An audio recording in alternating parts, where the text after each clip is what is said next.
Alors, dans cette vidéo, on va voir comment parler aux gens haineux, aux gens qui nous détestent, ou aux gens qui ont, parfois, qui sont pas vraiment des gens mauvais en soi, mais qui ont des idées complètement opposées aux nôtres. Alors, moi, c'est un truc dans lequel j'ai été très mauvais dans ma vie, mais je me suis rendu compte, comme beaucoup de gens, que, étant donné le contexte dans lequel on vit aujourd'hui, avec des idées sur lesquels les gens sont ultra polarisés, du fait notamment des réseaux sociaux, du web et tout. On l'a vu, tu le vois peut-être dans ta famille, parmi tes proches, parfois ça arrive même dans les couples, il y a des couples qui se brisent à cause de ça, on l'a vu notamment pendant la période Covid.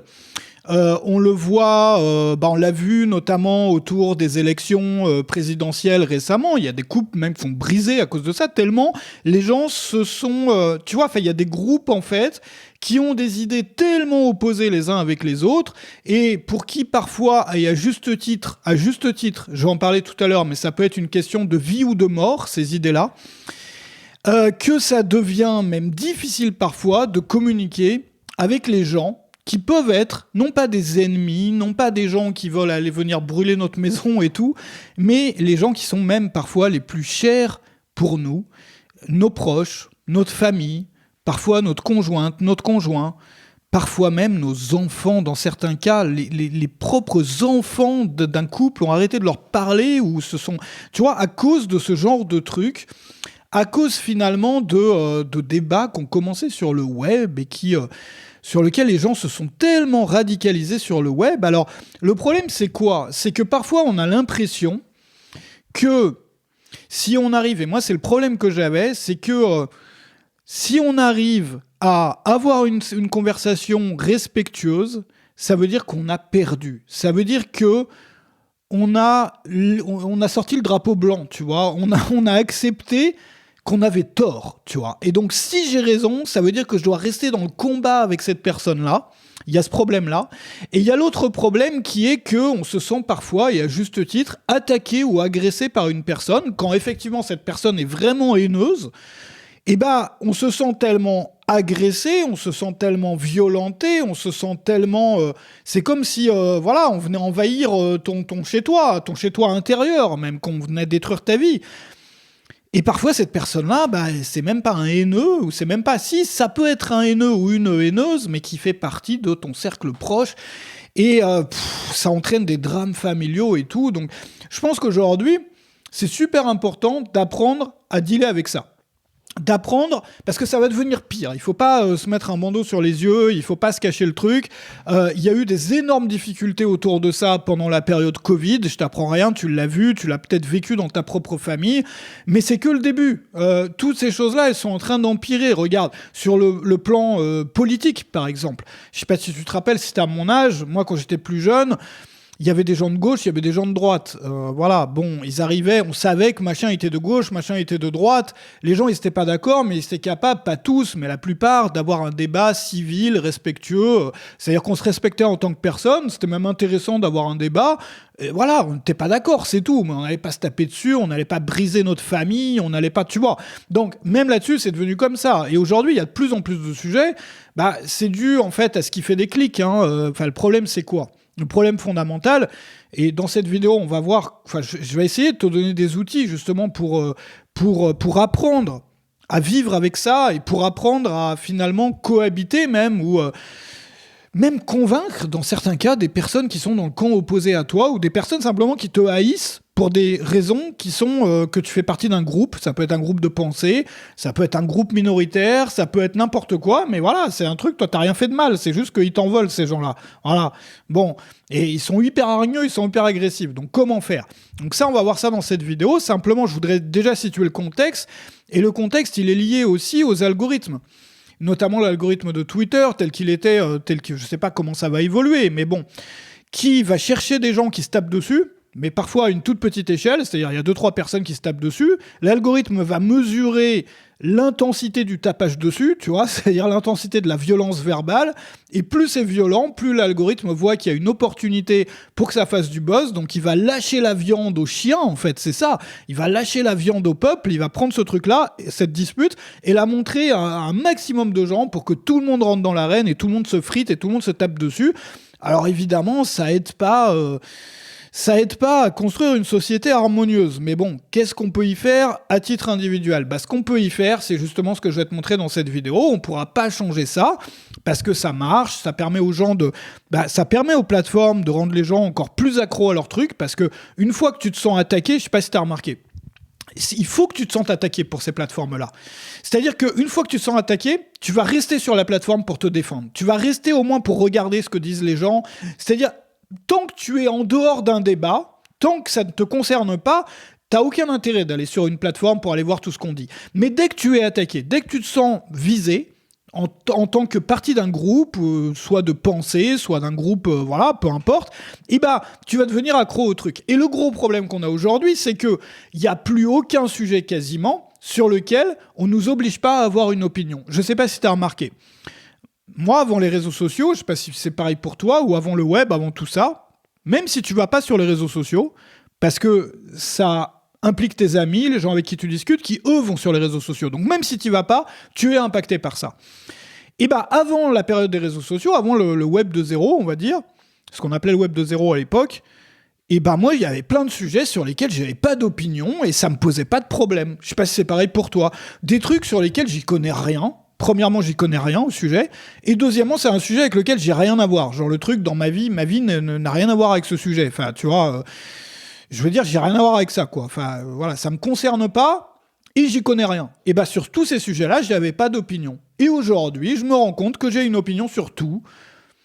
Et que si j'en ai pas encore, on me pousse, et tout me pousse à en avoir une, notamment des trucs super polarisants, violents et tout, où en fait c'est difficile de pas prendre position, même sur des trucs qu'on connaît pas bien, même sur des trucs qui nous correspondent pas. Donc en fait ça c'est le contexte, et ce contexte il va empirer. Pourquoi ? Parce qu'il y a du profit à faire autour de ça, parce que c'est dans l'intérêt des plateformes de continuer à faire ça et de le faire de plus en plus, parce qu'il y a des équipes de spécialistes entières qui sont payées à travailler à plein temps pour trouver des façons de nous rendre encore plus accros à ce type de débat et de discussion.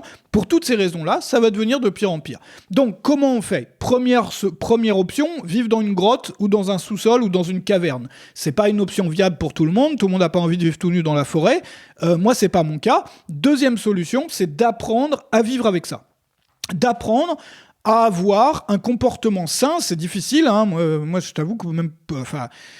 pour moi, c'est difficile, mais j'ai trouvé des solutions. Je te dis pas que j'arrive à les appliquer tout le temps. Ce que je te dis, c'est que ça peut peut-être t'aider. Et j'espère, si ne serait-ce qu'une personne qui regarde cette vidéo peut trouver de l'aide dans ces solutions-là, la vidéo aura servi à quelque chose. La première chose à comprendre, c'est que quelqu'un qui est violent verbalement, quelqu'un qui est agressif, même physiquement, dans tous les cas, ça va être une manifestation d'une souffrance. C'est-à-dire que cette personne-là, dans tous les cas même, a vraiment souffert.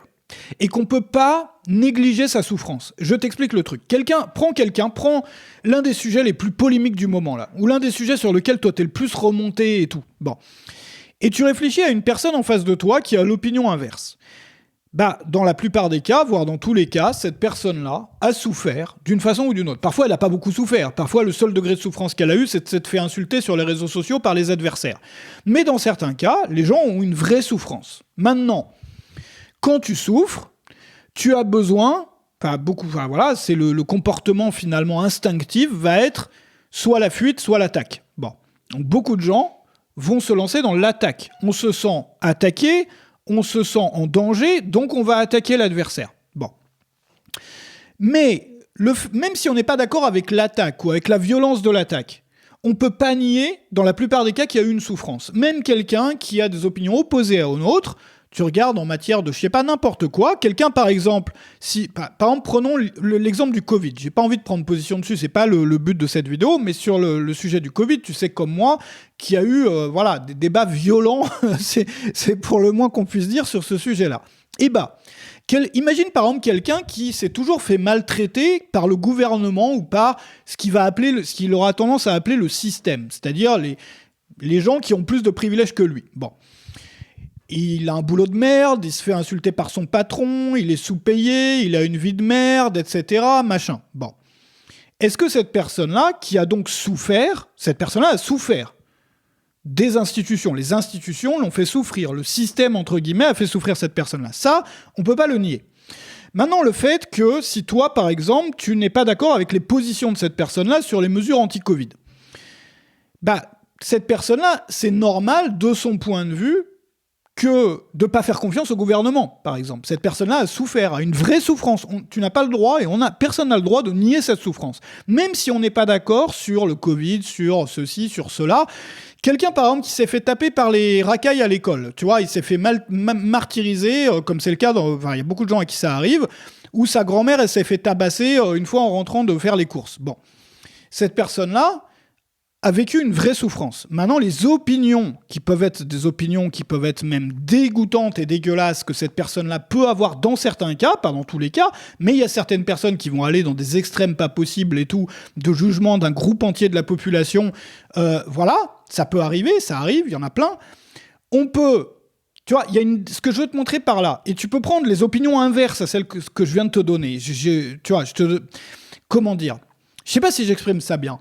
Ce que je veux dire, c'est qu'il y a deux choses. Il y a d'un côté la souffrance qui est indéniable, et il y a de l'autre côté la réaction à cette souffrance, qui peut être de la violence, qui peut être du grand n'importe quoi dans certains cas, mais je veux dire, le fait de refuser, tu vois, d'être même violenté par cette personne, ne nie pas la souffrance qu'elle a vécue. On peut prendre des exemples inverses. Par exemple, quelqu'un, si toi, au contraire, tu fais pas confiance au gouvernement pour tout ce qui est autour du Covid et tout. Toi, tu étais dans le camp qui faisait pas du tout confiance au gouvernement et tout. Tu vas avoir une personne de l'autre côté qui doit beaucoup au système, mais qui, au contraire, a souffert de violence ou de jugement ou autre chose, ou j'en sais rien, de la part d'une partie de la population qui serait plutôt de l'autre côté dans ce débat-là. Et cette personne-là, c'est normal qu'elle ait l'opinion inverse. Tu vois ce que je veux dire ? C'est-à-dire qu'il y a justifier l'idée, ou justifier la violence, et il y a reconnaître la souffrance. Et moi, je trouve qu'on fait un énorme pas en avant quand on arrive à reconnaître la souffrance d'une personne qui est dans le camp adverse. C'est-à-dire, oui, moi, je suis pas d'accord avec toi sur tel truc, ou sur sur ton idée. Par contre, la souffrance que tu as vécue, c'est une vraie souffrance. C'est pas normal que tu aies vécu ça. Et on n'est pas d'accord sur les solutions à apporter, on n'est pas d'accord sur plein de trucs, on a peut-être une vision du monde opposée, mais je vais pas mettre en cause ta souffrance. Et en fait, ce que la personne, souvent, et ce que moi je fais, ce que tout le monde fait quand on est dans des situations dans lesquelles on est violent verbalement, par exemple, c'est qu'on a besoin, c'est un besoin instinctif, de renvoyer la souffrance qu'on a eue. C'est-à-dire, on a vraiment souffert, mais vu qu'on n'a pas trouvé de façon saine de régler cette souffrance-là ou de trouver justice, on va crier partout, quoi, tu vois. Et parfois, on va avoir des actes ou des paroles qu'on peut regretter après. Et c'est le cas pour chacun d'entre nous. Maintenant, le fait que certains réseaux sociaux capitalisent là-dessus, monétisent ça, font de l'argent là-dessus et essayent donc d'inciter ces comportements-là, c'est évidemment quelque chose de mauvais. Maintenant, c'est le monde dans lequel on vit, donc il faut apprendre à vivre avec. Donc la première chose, pour moi, c'est à chaque fois que je fais face à un comportement que je juge violent vis-à-vis de moi ou à des idées qui vraiment, tu vois, ou quelqu'un qui dit un truc qui va m'énerver, parce que je suis pas d'accord, j'essaye de voir à quelle souffrance ça correspond. Je te dis pas que je suis capable de le faire tout le temps, loin de là, mais je trouve que c'est une énorme aide. C'est-à-dire, tu vois, me mettre dans la peau de la personne et me demander, mais qu'est-ce que tu as souffert pour pouvoir agir comme ça ? Quelle a été ta souffrance pour pouvoir agir comme ça ou pour pouvoir me dire ça ? Ou pour pouvoir poser tel acte ou pour pouvoir avoir cette idée violente ou ce propos violent. Bon, première chose. Deuxième chose, c'est que basé sur la souffrance, c'est-à-dire une fois qu'on a commencé à comprendre ça, on peut, je sais que c'est difficile quand on est en train de se faire insulter, mais on peut arriver dans certains cas, et en tout cas, on peut au moins essayer de le faire, de se mettre à la place de cette personne-là, et de se poser la question suivante. Si j'avais vécu exactement la même vie que cette personne, si j'avais vécu dans le même contexte que cette personne, ou dans la même famille, si j'avais vécu les mêmes injustices, si j'avais vécu le même truc, est-ce que je penserais pareil ou pas ? Et moi, je me suis rendu compte que les gens qui m'énervent le plus, les gens même parfois qui sont les plus violents avec moi, je me rends compte, si je suis honnête avec moi-même, que si j'avais vécu la même chose que si j'étais à leur place, que si j'étais arrivé jusqu'au jour d'aujourd'hui, tu vois, j'avais cheminé depuis leur naissance jusqu'au jour d'aujourd'hui dans leur pompe, il y a 99% de chances que j'ai les mêmes idées ou que je me comporte de la même façon. Donc ça permet quoi, ces deux choses-là ? Ça permet de développer ce qu'on appelle de l'empathie. L'empathie, ça ne veut pas dire être d'accord avec quelqu'un. L'empathie, ça veut dire réussir à comprendre la souffrance de quelqu'un d'autre. ou comprendre, se mettre dans les paumes de quelqu'un d'autre. Et d'ailleurs, moi, je fais aussi des vidéos sur l'entrepreneuriat, sur le web, et c'est l'une des grandes compétences qu'on peut avoir pour quelqu'un qui veut aider son audience, par exemple, sur un sujet ou un autre, réussir à se mettre dans leur pompe, réussir à développer de l'empathie pour son audience, permet d'aider bien davantage les personnes à résoudre leurs problèmes. On est bien meilleur dans les métiers de formateur, de créateur de contenu, quand on fait du contenu pédagogique ou quand on essaye d'aider des gens, quand on arrive à faire ça. C'est une compétence ultra importante et c'est vrai qu'on a tendance à la perdre, étant donné le contexte actuel ultra violent, on a tendance à perdre ça. Donc déjà, ça c'est le premier pas. Et quand on a fait ce pas-là, on a fait un chemin déjà super important parce que on devient capable d'aborder la discussion ou de réagir d'une façon qui est beaucoup plus saine et beaucoup plus cohérente. Alors, la troisième chose, alors ça, tout le monde ne va pas être d'accord avec moi, et c'est pas le but, c'est la notion de bien et de mal. La notion de bonne personne et de mauvaise personne. La notion de gens bien et de raclure, tu vois, ou d'ordure. Bon. On a vite fait de catégoriser les gens en bien, pas bien. Et c'est vrai qu'il y a des gens... Bon, vu de l'extérieur, on a l'impression que c'est effectivement des sacrées raclures. Bon. Mais, moi, il y a un truc qui m'a intéressé. Alors ça fait partie de la psychologie bouddhiste. C'est un truc, ça m'a intéressé à un moment. J'ai lu pas mal là-dessus. Bon, après, ça t'intéresse ou pas, chacun fait sa sauce. Moi, ce que j'ai trouvé intéressant là-dedans, c'est l'idée de graine. Alors, quelle est cette idée ? L'idée, c'est qu'on a chacun, à l'intérieur de nous, finalement, des graines, et qu'il y a des graines bonnes et il y a des graines mauvaises. Comme si tu as un jardin, il y a des graines dedans, il y a des graines de mauvaises herbes et il y a des graines de fleurs super jolies, en fait. Bon. Et l'idée, c'est que ces graines, on les a pas choisies. C'est-à-dire, tu n'as pas choisi les graines qui sont à l'intérieur de toi. Il y a des graines qui viennent de tes parents. Il y a des graines qui sont même génétiques. Il y a des graines qui viennent de ton vécu. Si tu as vécu des expériences traumatisantes ou blessantes dans ton passé ou dans ton enfance, il est bien évident que tu n'as pas choisi ces choses-là, mais que ces choses-là, encore aujourd'hui, même des années après, ont un impact au quotidien sur les décisions que tu prends, sur plein de choses, sur, ton mental, sur tes émotions, sur même tes opinions. Et ces graines-là, tu les as pas choisies. En fait, c'est-à-dire qu'à l'intérieur de toi, il y a des graines bonnes et il y a des graines mauvaises. Et ces graines-là, t'es pas responsable de leur existence. C'est-à-dire qu'elles sont là, elles sont là. Maintenant, chez tout le monde, il y a des graines bonnes et il y a des graines mauvaises. Chez tout le monde. C'est-à-dire, il n'y a pas des gens qui sont des 100% ordures qui auraient 100% de graines négatives. Ça n'existe pas. Il y a toujours des graines positives à l'intérieur de quelqu'un. Bon. Le problème, c'est quelles graines on arrose et quelles graines on assèche. Et c'est là qu'intervient la volonté. C'est-à-dire, tu as toutes ces graines, on peut appeler ça des potentiels, si on n'a pas envie d'appeler ça des graines. Et on peut choisir. Alors évidemment, ce choix, il est rendu plus ou moins difficile selon notre contexte, selon les souffrances qu'on vit, selon l'urgence du moment, selon plein de choses. Mais on peut choisir d'arroser une graine ou d'en arroser une autre, d'arroser certaines graines ou d'assécher certaines autres graines. C'est-à-dire qu'il y a deux choses. Premièrement, les graines sont là, on ne les a pas choisies. Et deuxièmement, notre choix, c'est d'arroser une graine ou une autre. Mais on peut arroser une graine ou une autre en soi. C'est-à-dire, moi, je peux arroser mes graines positives et essayer de pas stimuler mes graines négatives, et je peux faire la même chose avec les autres. C'est-à-dire quand j'ai une personne en face de moi qui est ce que la plupart, le commun des mortels jugerait comme étant une énorme ordure, une énorme crevure, une raclure. C'est-à-dire quelqu'un que la plupart des gens jugeraient comme foncièrement mauvais. Bon. J'ai deux choix. Je peux premièrement choisir de continuer, comme tout le monde le fait avec lui ou avec elle, de continuer à activer ces graines négatives. C'est-à-dire à rajouter de l'huile sur le feu.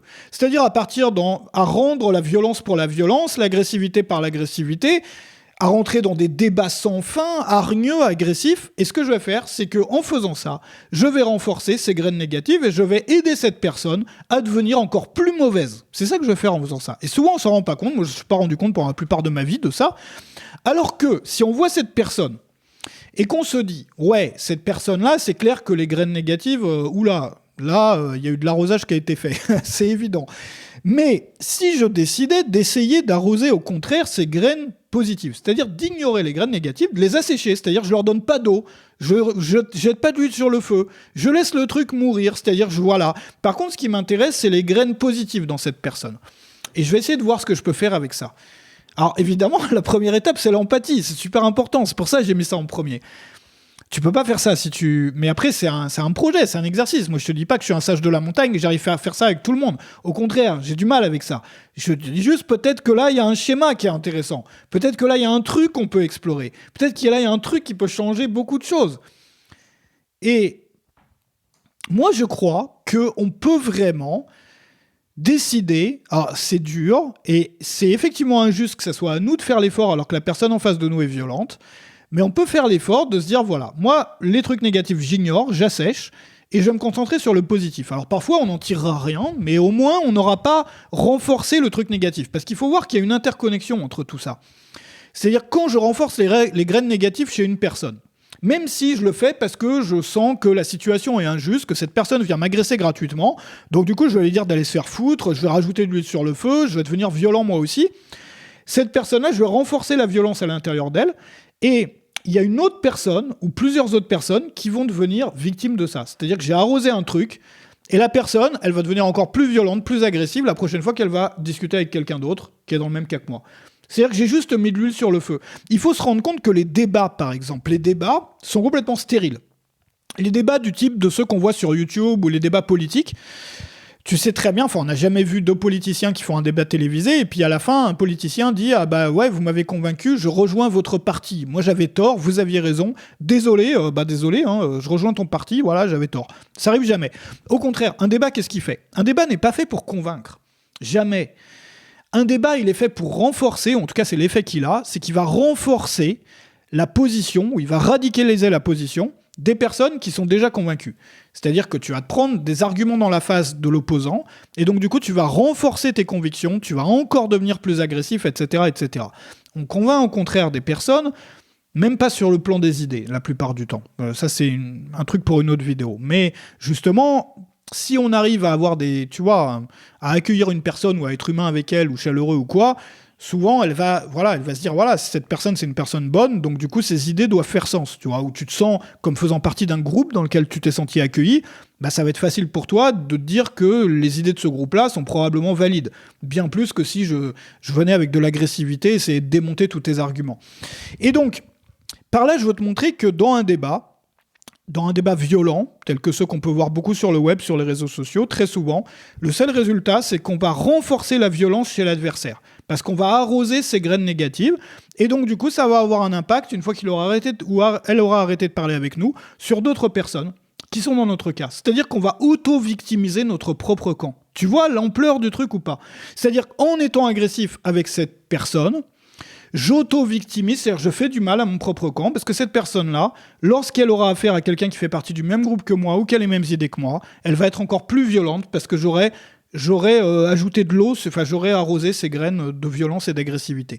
Alors moi je trouve que c'est une très belle... moi c'est un truc qui a créé complètement un changement, parce que moi j'étais à l'opposé total de ça pendant des années. Je te dis pas que voilà, ça y est, je suis jamais énervé, mais en tout cas, ça m'a permis au moins, en voyant les choses comme ça, de prendre un certain recul. Et je pense que si ça peut aider ne serait-ce qu'une personne, c'est une bonne chose d'en avoir parlé dans cette vidéo. Tu sais, on le voit notamment dans le système carcéral. Quand le système carcéral est punitif, c'est-à-dire quand il est fait pour punir plutôt que pour isoler ou pour aider à reconstruire, bah on se rend compte que les gens qui ont fait de la prison, ils font encore plus de crimes en sortant de prison qu'ils en faisaient avant. Pourquoi ? Parce qu'on a arrosé justement les graines négatives. Tu vois ce que je veux dire ? Et ça, on peut le constater dans plein de cas dans la vie. Voilà. Après, effectivement, parfois, c'est nécessaire de s'isoler. C'est-à-dire que moi, je trouve que parfois... Trop, c'est trop, c'est-à-dire que parfois, l'isolement ou fixer des limites, c'est bon aussi, parce que si tu es tout le temps au contact de gens qui sont agressifs, bah tu peux pratiquer ce genre de choses pendant un moment, mais il faut pas que tu perdes le contrôle. C'est-à-dire que c'est important aussi de rester avec des gens qui nous respectent, et donc du coup de couper les ponts parfois, ou simplement de s'isoler, ou de bloquer quelqu'un, ou de... Voilà. Quand on peut pas répondre, c'est même mieux de s'isoler plutôt que de partir dans l'agressivité. Moi, je trouve, et je te parle, vu du point de vue d'une personne qui était vraiment plutôt agressive sur ce genre de sujet au fil de sa vie, et j'essaye de me soigner, et je trouve que ces idées-là sont intéressantes. Donc, si tu veux en voir plus, n'hésite pas à t'abonner à la chaîne, à activer les notifications. Je t'ai mis aussi un lien dans la description si tu veux recevoir une notification par email à chaque fois qu'il y a une prochaine vidéo qui est publiée sur cette chaîne. Donc, dans les prochaines vidéos, on va parler notamment de l'épidémie, entre guillemets, d'anxiété qu'il y a en ce moment. Tu sais qu'il y a, sur l'année 2022, 25% de plus de personnes anxieuses, augmentation de 25%. Donc il y a un truc qui se passe. Voilà, donc on va essayer de trouver quelle est cette chose qui est en train de se passer et comment se prémunir de ça, parce que ça va devenir impossible. Au bout d'un moment, ça va devenir très difficile de vivre comme ça. Plus 25% en seulement un an, en 2022. On verra à la fin 2023 quels sont les chiffres, mais c'est chaud. Alors si toi, t'es impacté par ça, bah regarde la prochaine vidéo, donc abonne-toi, active les notifications pour pas louper ça. On va parler de l'obsession pour le plaisir qui peut vraiment ruiner la vie, et puis de comment les philosophes occidentaux, enfin la philosophie occidentale et la sagesse orientale ont abordé ce problème-là et ont peut-être trouvé des solutions à ça pour vivre mieux. Bref, toutes sortes de sujets. Donc n'hésite pas non plus à mettre ton email si tu préfères recevoir une notification par mail lorsqu'il y a une prochaine vidéo. Un grand merci d'avoir été là avec moi aujourd'hui. Je suis vraiment heureux de faire cette chaîne-là. Tu sais, moi j'ai fait des vidéos sur un autre sujet, des vidéos pour les créateurs du web pendant des années. Et j'ai voulu faire cette chaîne un peu plus large sur des sujets qui touchent un peu tout le monde, parce que moi j'ai beaucoup travaillé là-dessus à titre personnel. Et voilà, je voulais partager un peu mes découvertes, et je suis content de voir que les premières vidéos ont eu... voilà, j'ai l'impression que j'ai pas parlé dans le vide, en tout cas, et je vous remercie, je te remercie toi qui me regarde, et je vous remercie tous d'être là. Voilà, ça me fait vraiment plaisir, et ça, voilà, j'ai envie de continuer. Voilà, merci à toi, et à très bientôt.